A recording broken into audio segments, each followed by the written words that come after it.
And I'll tell you guys since we're all friends. Every character I write has a piece of me in them. Hi, I'm Lee Bardugo, and you're listening to the GrishaCast. Welcome to GrishaCast, episode 47. In this episode, we are covering chapters 26 and 27 from the book Crooked Kingdom. This is your host, Eric. And I'm Terry from Nashville, Tennessee. This is your podcast for all things Grishaverse. A world created by the wonderful Lee Bardugo. Moi sabayanyi casters. Hello. Woohoo! It is us. We are here. I should have said, and I'm Nina. Yeah. Is what I should have said in the beginning. Well, it is us. It Eric. is us. Yay! Yay! So we've got, before we get to all this shenanigans, let's do some listener city shoutouts. Alrighty. First off, we've got Moscow, Russia. Yeah, that's awesome. And then we've got Qumran, London. And Virginia Beach, Virginia. Thank you all so much. Thank you. I did see that we were charting really well in Russia.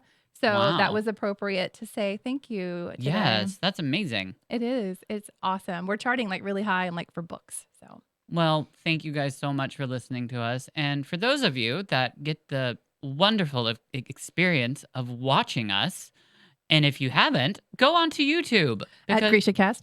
At GrishaCast, exactly. We have dedicated ourselves to every single episode in October doing cosplay. Yes. And we have done our own for the very first October 1st, 2nd. What are we at? Today's the 1st, Today's right? the 1st. Yes, it's October We're recording on the 1st. You'll see it on that's the right. 2nd. Sorry. So, but it's our first episode, and we are both dressed up, and girl, it is hot. It is. We're a little sweaty. But we look phenomenal. We do. You should definitely go check us out on YouTube. Exactly. So, anyways, how was your week? I don't even know anymore. Like, I don't know how to I know. answer that every week now because literally it's just the same thing over and over and over again. And then I never know what day it is. And I only know it's Thursdays and that is it. I think that's what we say every single time. Yes. I don't even know what else to say. It's just, things get more difficult and you just keep plugging along. And what else are you going to do? I know. All I can think about is just the last hour of me getting ready. So that's all that's in my head. I can't it's even a lot. I can't even think about anything else that happened this week. I don't know what happened this I week. had to drive with like the crazy makeup on, and the kids really wanted some Taco Bell. So we stopped at Taco Bell, and I was like, girl is going to look at me like I am crazy. And the boys were like, what are you going to say? And I was like, I'm not going to say anything. I'm going to pretend like this is my everyday makeup. I hope you like it. Exactly. And she never said anything, and she didn't look at me weird. And then I kind of was disappointed. Oh. Well, you look gorgeous. Thanks. Because then I was like, well, maybe it's not crazy enough. So I think it looks amazing. thanks. I think you look fantastic. I just love the whole get up. And yeah, so real quickly, for those of you asking how you can help, we would greatly appreciate tips. Your tips will help us to continue to bring you the GrishaCast. You can Venmo a tip at BODHIMM. Or Cash App, $, BODHIMM. Dollar bills. Yeah, that's Dollar, all I dollar think bill. about every single I know, time. every time. That's why I say it that way. Oh my gosh, I feel like I am about to sweat off my You entire... guys have to come see what Eric is dressed like. I mean, it's spectacular. You just can't miss it. Well, you look phenomenal. So we both look great. We do. But, And we should do this professionally for a living. Oh, yeah. Whew. Girl, I give it up to those drag queens out there because this is hot. You don't even have all the layers on. I know. And they're dancing and lip syncing, and I'm sitting. Yeah. And I'm schwitzing. Schwitzing. But I do have a cape on. That does You make it do. a little bit more And hot. wigs. Wigs for days. Wigs are hot. They are. They're a little sweaty. They're sweaty. A little sweaty. So, anyway, since we covered our week, we might as well just go right on into our Let's chapters. Do it. So, chapter 26 is Kaz, which actually was a really great chapter. It had a lot of information in it, and we've got a really good scene in here, just letting you guys know. It's a good scene. It happens to be a scene that Lee said was actually one of the hardest ones she had to write. Mm-hmm. So, it's a longer scene because we had to put the entire thing in there because I Yes. couldn't just cut. It was so hard. I was sitting there trying to figure out like how to make it shorter, and I was just like, you know what? There's no way to do this. Right. So we're just gonna give you an amazing scene because we're Emmy nominated here and Mhm. for our acting abilities, anyways. So Yeah. okay, so I'm going to start off actually from the book in a quote.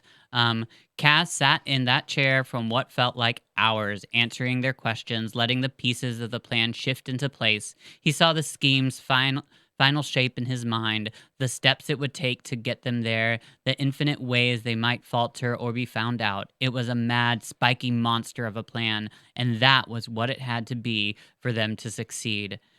Johannes Retveld, he'd told a kind of truth. Johannes Retveld had never existed. Kaz had used Geordie's middle name and their shared family name to create the farmer's identity years ago. End quote. Yeah, I totally should have said something last week. Girl, where did you get that waffle? What?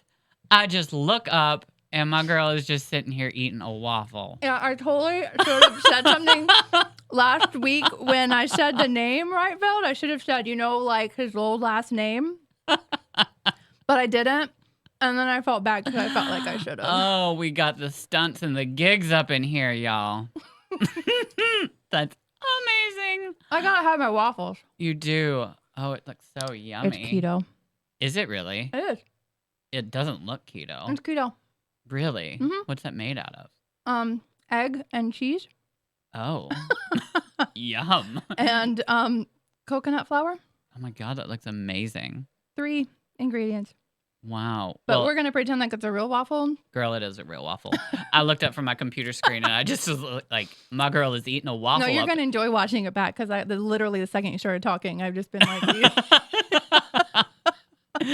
Get out those munchies, kids. It's well, I mean, Nina and waffles, of waffles, course, so. exactly.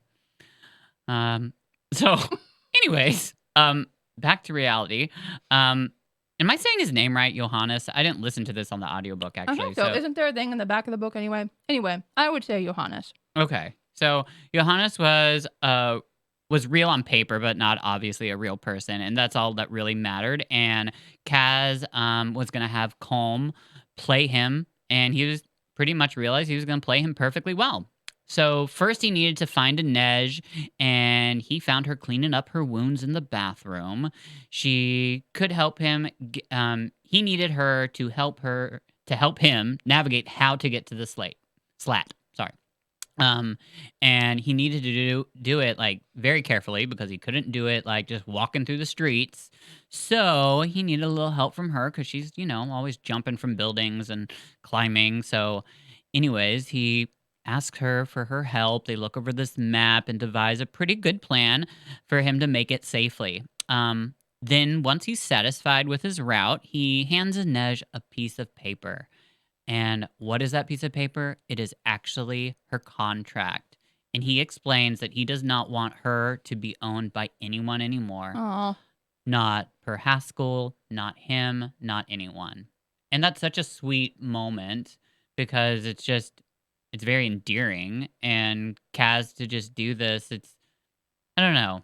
It's really sweet. he did a nice thing. He did. And it's all like, it's just, we know that he likes Inej. He just doesn't know how to show it. And like, Mhm. it's just, and Inej was like speechless. She says she has no words to thank him. And it was just a really sweet scene. Here's another quote. If I end up on the gallows, you can say something nice over the corpse, he said. Wait until 6 bells. If I'm not back, try to get everyone out of the city. Kaz, there's a discolored brick in the wall behind the Crow Club. Behind it, you'll find 20,000 Krug. It's not much, but it should be enough to bribe a few Stodwatch grunts. He knew their chances would be slim, and that it was his fault. You'd have a better shot on your own, even better if you left now. Inej narrowed her eyes. I'm going to pretend you didn't say that. These are my friends. I'm not going anywhere. End quote.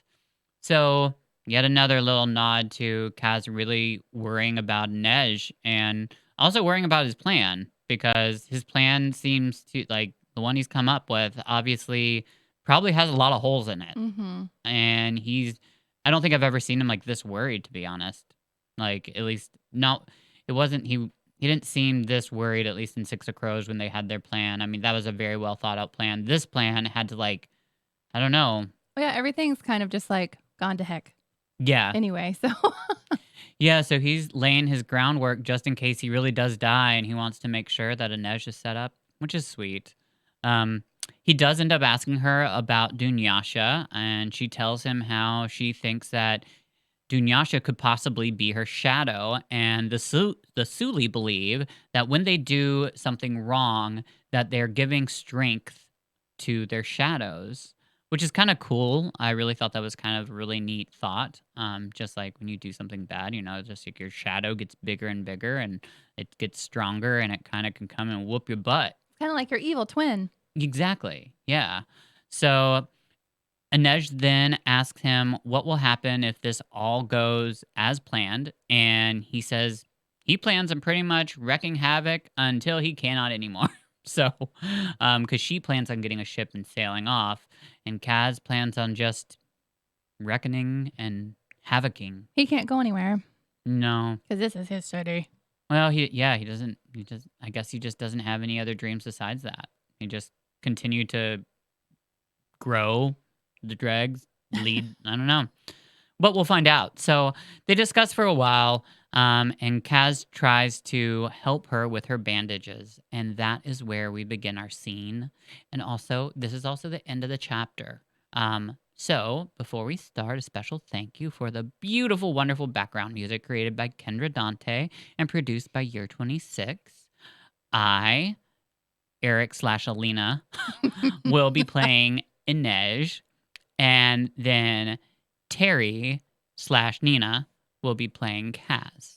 Show. It might be confusing, I guess, if you're It watching is us on kinda screen, confusing. because I do look like Alina. I Mhm. look like a sun summoner. But anyways, let's try this. My goal is to have this headdress stay on my head for the entire It's episode. going to. It is. Let's just not do any sharp turns. Okay, so you Let ready, me get girl? the waffle out of my teeth. Ooh, Okay. sounds yummy. Crumbs Okay. in my cleavage. Okay. Curtain up.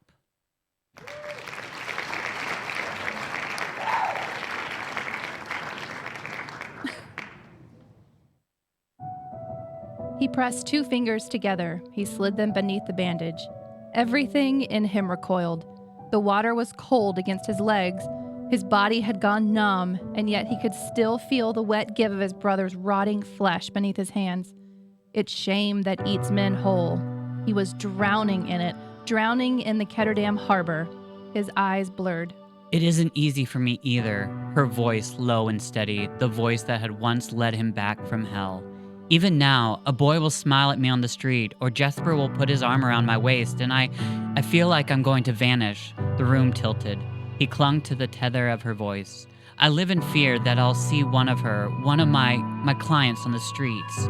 For a long time, I thought I recognized them everywhere, but sometimes I think what they did to me wasn't the worst of it. Kaz's vision came back into focus. The water receded. He was standing in the hotel bathroom. His fingers were pressed against Inej's shoulder. He could feel the fine muscles beneath her skin. A pulse beat furiously at her throat in the soft hollow just beneath her jaw. He realized she had closed her eyes. Her lashes were black against her cheek. As if in response to his shaking, she had gone even more still. He should say something, but his mouth could not make words. Tanta Helene wasn't always cruel, Inej continued. She'd hug you, hold you close, then pinch you so hard she broke skin. You never knew if a kiss was coming or a slap. One day you were her best friend, and the next day she'd bring you to her office and tell you she was selling you to a group of men she'd met on the street. She'd make you beg her to keep you. Inej released a soft sound that was almost a laugh. The first time Nina hugged me, I flinched. Her eyes opened. She met his gaze.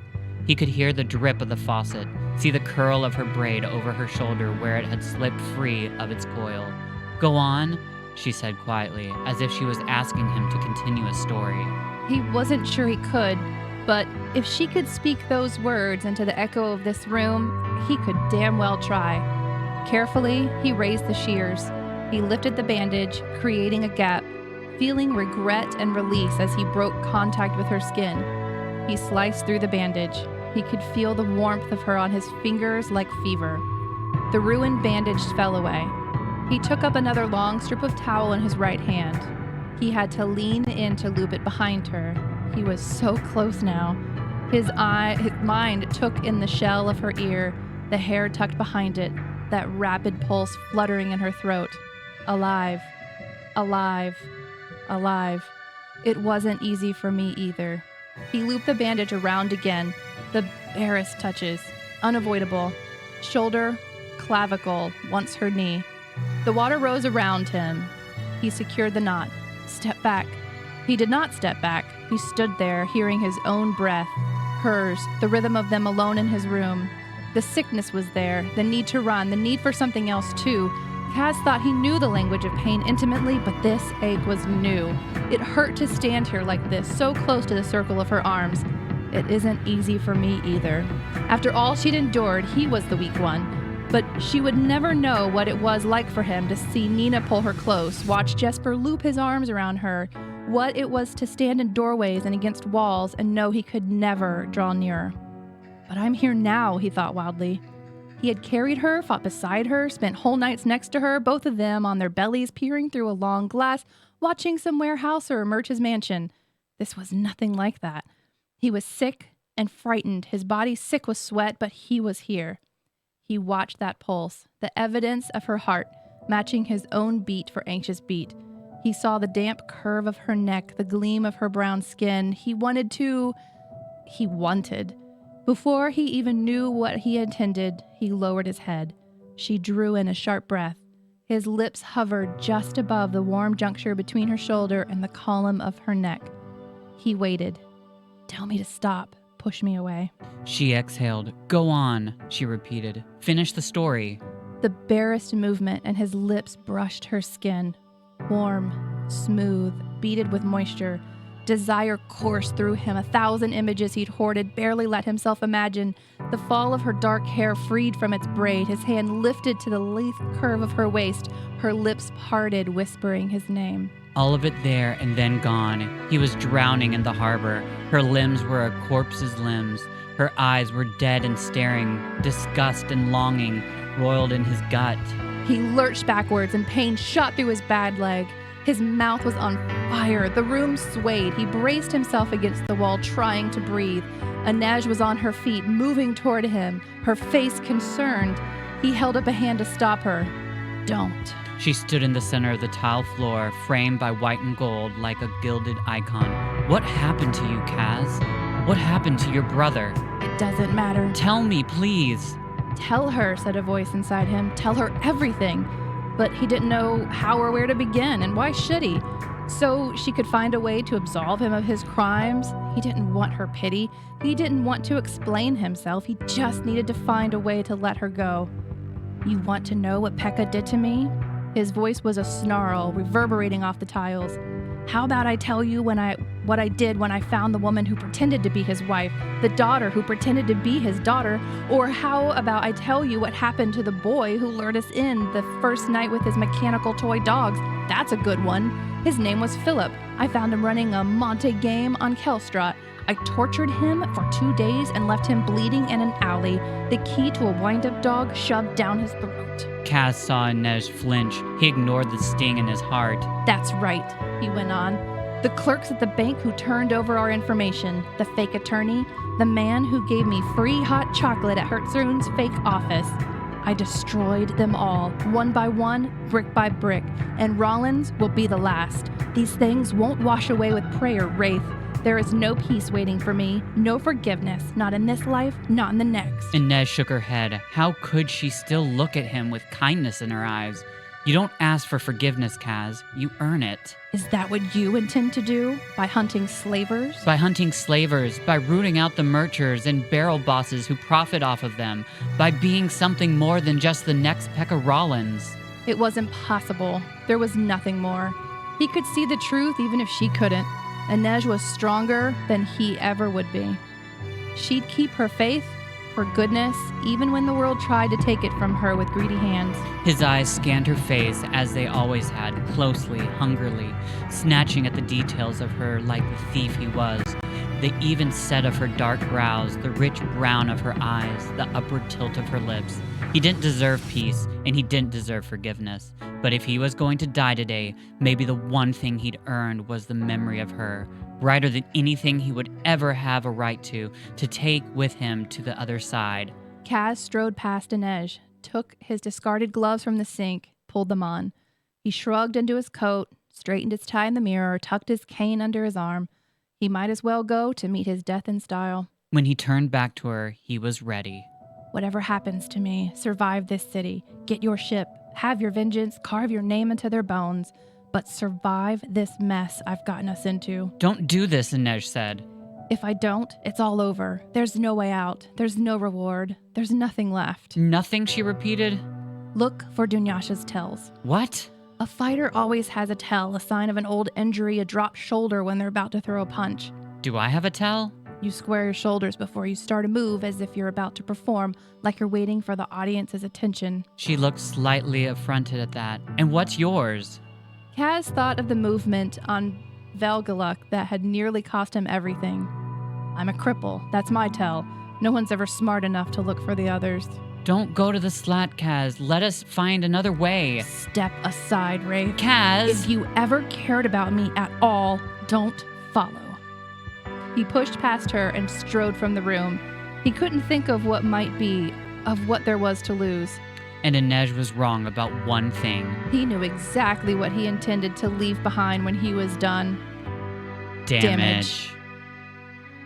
End scene. So, Wow. there was a lot in there, but it was like, I loved it. Like, I really loved that entire thing. Like, that's why, like, I read over that probably like 4 times and I couldn't find places to delete things. Like, I just didn't want to. To shorten it, yeah. Yeah, not to delete. Sorry, wrong word. Yeah, delete Lee's Yeah. writing. No, not going to shorten, ever yeah. do that. To shorten it. But it was just, I just think about when Lee was telling us how like that was one of her hardest ones. And I kind of can see why, because of these 2 characters. And it's like, it really is their first like intimacy, right? Right, yeah. I It's mean, the first time that they were like, Intimate at all. yeah. And it's not your normal intimacy.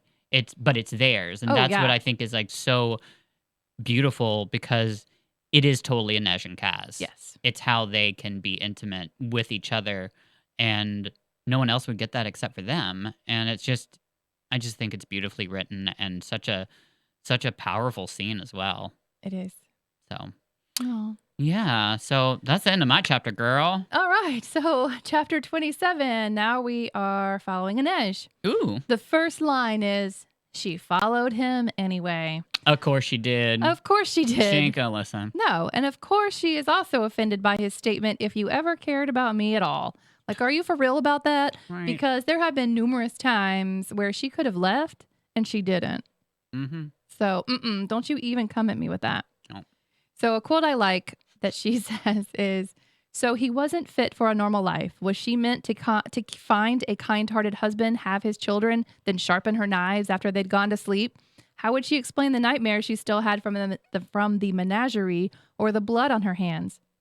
End quote. I like that quote because so often when we look at like prospective partners to be this like magical being, like ready for a Yeah. relationship, but often we fail to see the reality like in ourselves.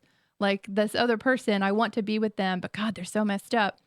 Okay, but yeah, so am I. Right. So we need Absolutely. to understand that as I don't know. I just like that. Yeah. Really often in books and things like that, typically you don't find something like that real. So I just really, I Well- appreciated that. It's true. It is. And she's, expressed multiple times that she knows that she's broken too. So she's following along the rooftops after him, and they're getting closer to the slat. He picked the locks on his own window and went in, with her going through another window and then waiting in the shadows. The dregs are all downstairs, hooting and hollering, except for a Hootin'. few. Annika, Roder, Keeg, and Pim, who Oh. are hanging back. Those are like the young ones that he just kind of recruited recently. Yeah. They're looking around like, ugh, gross. Ew. Yeah. Grungy. Inej thinks that they're probably Kaz's only hope. Haskell comes out to the landing like a king And everyone cheers and talking about that reward. Of course. Then Kaz like pops out, appears in like a clean, crisp coat, and simply said, "Old man," which made everyone look up and go silent. After a few words between he and Per Haskell, he says, "This is my gang, and I'm done taking orders." Everyone loses their minds and just starts going after him because of the reward. Yeah. Kaz is getting the absolute crap beaten out of him. Like, he is getting beaten to a pulp. Inej is freaking out, watching all this, of course. So she has her knives in her hand, and she's like, "I'm going to go in there." But Kaz looks her dead in the eyes. Like, he's known that she was there the whole time, of course. Like, we all know that Inej is going to follow him. Exactly. But he catches her eyes and shakes his head, no. Like, don't. He keeps trying to get up, like fight against everybody, but they keep just pushing him down. He finally gets a hold of Gorka's foot and like twists it and like breaks it like super grossly, which just. And then he just looks at him and says, "I recommend a cane." I don't know why that was so funny to me. Well, Kaz it's a good line from Kaz. It is. Haskell tells them not to kill him, because remember that reward, but they're all like just seeing red at this moment, and they're just going after him. Milo is going after him with a knife, and after missing a few times, Kaz grabs his hand and shoves the knife up Milo's windpipe. Ow. Yeah, gruesome. That is. Then Beetle goes after Kaz, and Kaz shoves his head into the banister, then gets up and he's like, "Who's next? Who's coming? This is what I do all day long. I fight. When was the last time you saw Per Haskell take a punch? Lead a job. Hell, when was the last time you saw him get out of bed before noon?"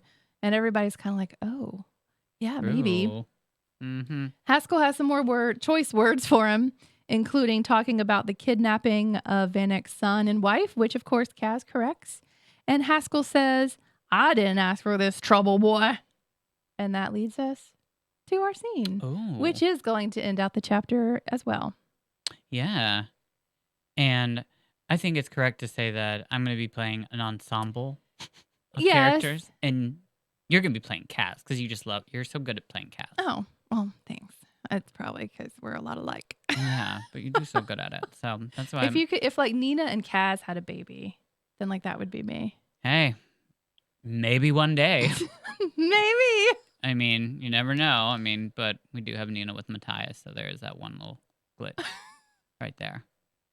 Okay, so yeah, let's do this. So scene 2. Curtain up.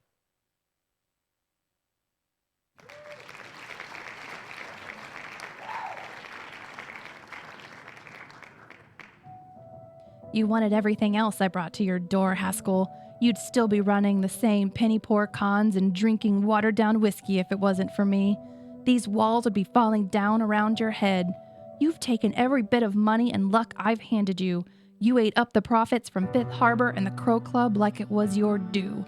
Let me do your fighting and your dirty work. His gaze tracked slowly over the dregs below.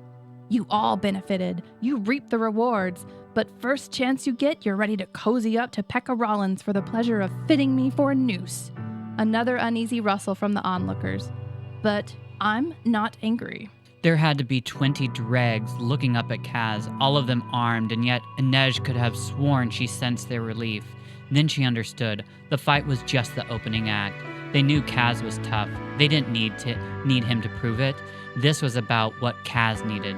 To attempt a coup against Per Haskell, he would have had to seek out the dregs individually, wasting time and risking capture on the streets of the Barrel.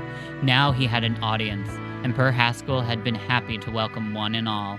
A bit of entertainment, the dramatic end of Kaz Brecker, the humbling of Dirty Hands. But this was no cheap comedy. It was a bloody rite, and Per Haskell had let the congregation gather, never realizing that the real performance had yet to begin. Kaz stood upon his pulpit, wounded, bruised, and ready to preach.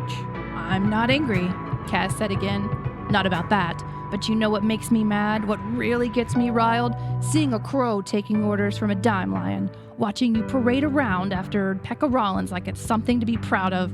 One of the deadliest gangs in the barrel, bending like a bunch of new lilies. Rollins has power, boy, said Per Haskell. Resources. Lecture me when you've been around a few more years. It's my job to protect this gang, and that's what I did. I kept them safe for your recklessness. You think you're safe because you rolled over for Pekka Rollins? You think he'll be happy to honor his truce? That he won't get hungry for what you've got? Does that sound like Pekka Rollins to you? Hell no, said Anika. Who do you want standing in that doorway when the lion gets hungry? A crow or a washed-up rooster who squawks and struts, then sides with a dime lion and some dirty merch against one of his own? From above, Inej could see the people nearest Per Haskell leaning slightly away from him now. A few were taking long looks at him, at the feather in his hat, at the walking sticks in his hands.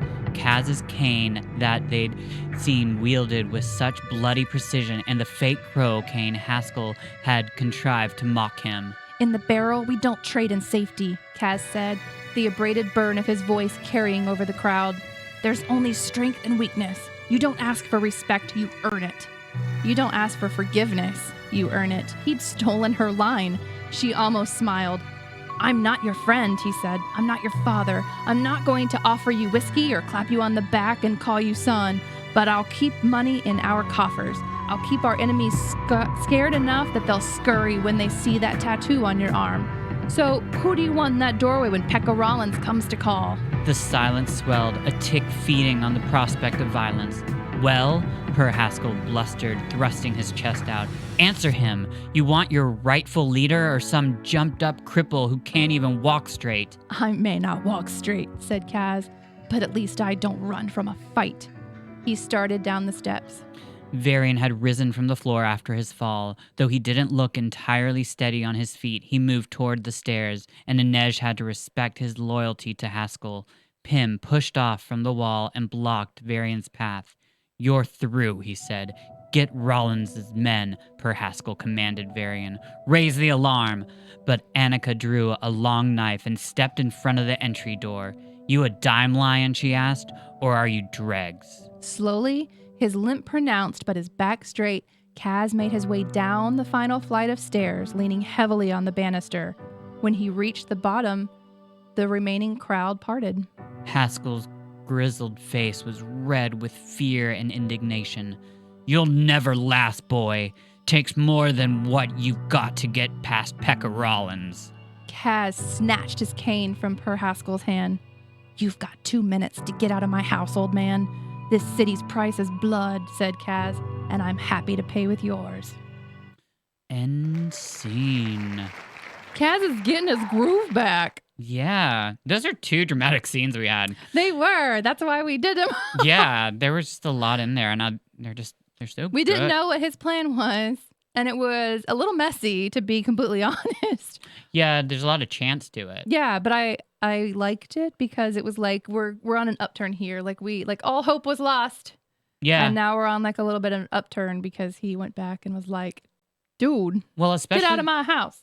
Well, when you read when he's when Kaz is getting beaten up, Yeah. it really I felt like he was gonna die. It's just like he was I knew he wasn't, but it's just like he can't. He's he's one of our main Right. characters, but Not yet. it was really harsh. Yeah, it was. It was like, how are we getting out of this? Yeah, I know. So that was a That's lot. Woohoo! End of the chapter. Yay! Woo. What a fun episode. That was fun. This Halloween season. So it is that time for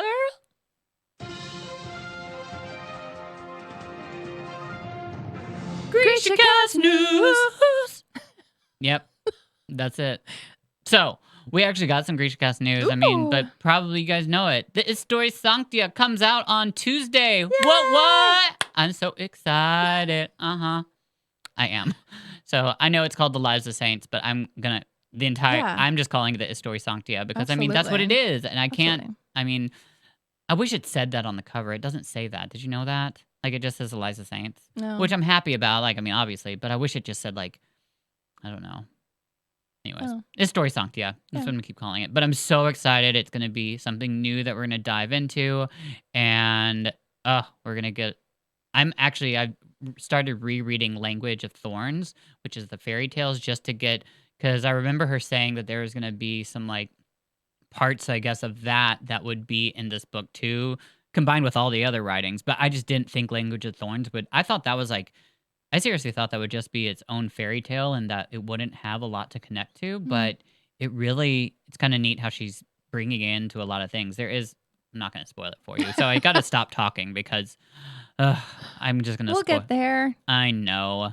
So we do have some listener thank yous. We do. So on Instagram, I'd like to thank Elizabeth at Miss Elizabeth Writes, and then Kate at Lady Katerina. And I'm not doing the whole names because I don't want to butcher your name. So you know who you are on Instagram. Thank you so much. And then we had another one, right? We do. Someone very special. Yes, we wanted to give a very, very, very special, super special shout out to Sally Beth Daniels. Woohoo! Thanks, girl. We love you, and thank you for your support. We know you know why we love you. Yes. Mm-hmm. So, it has been a fantastic podcast. It has.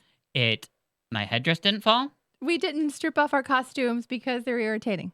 Yeah, it's actually cooled off in here. Yes. Finally, it is actually the temperature I would have liked it to be when we started.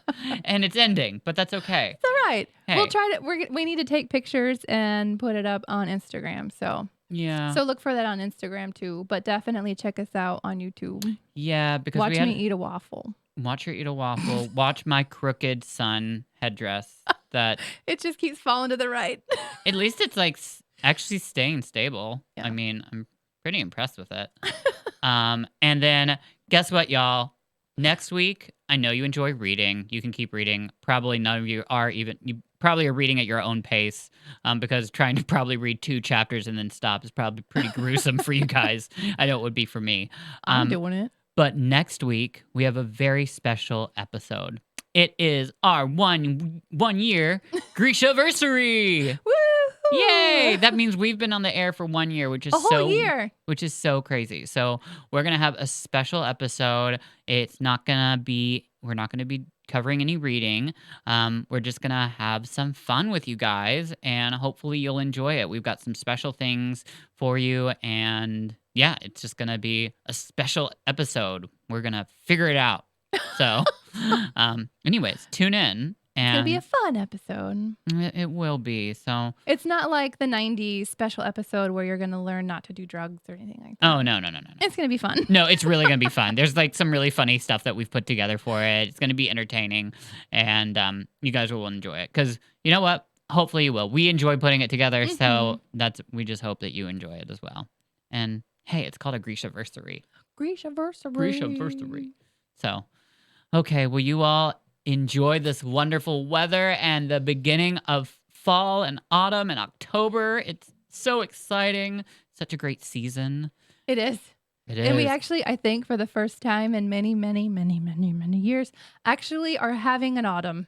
I know. It's actually started. I'm so excited. It's cold. Like, I like how chilly it is. This time last year was 97 degrees. Yeah. So I am so excited. The leaves are starting to change, and you're eating your hair. I am, and it's not tasty. Lovely outside. Oh, girl. This hair. God. It looks good on you, though. Well, thank you. You're welcome. I didn't notice, but like, this is really wonky.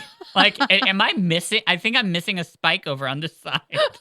Like, do you see how I've got one all the way over here? Mm-hmm. Yeah. Yeah. Well, I spent all week on the headdress. So. Oh, that's beautiful. Well, you look gorgeous, Nina. Thank you. Check us out on YouTube if you want to see us in our lovely shenanigans and Nina eating some waffles. All month long. We're because different characters every week. Exactly. And tune in because we've got some special ones for you. We really do. Very special ones. So. And if you are going to dress up like anyone in the Grishaverse, then definitely share that with us too. If you're going to be someone in the Grishaverse for Halloween or just for random cosplay because it's freaking fun, then definitely share that with us. Yeah, we will post it on YouTube and show it during the video, and we would love to share that. So please send it our way because obviously we are learning. We are. We could use some tips, y'all. Yes. See what I did there? So, well, It's been wonderful. You all have a great week. We'll see you all next week. Bye. Like we're at the end of the hour, so my voice is a little husky. A+. No mourners. No funerals. This has been GrishaCast. Connect with us on the web at GrishaCast.com. Send an email to info@GrishaCast.com. Follow us on Instagram, Twitter, Facebook, and YouTube at GrishaCast. And Facebook at GrishaCast. A special thank you for our background music created by Kendra Dantes and produced by Year 26.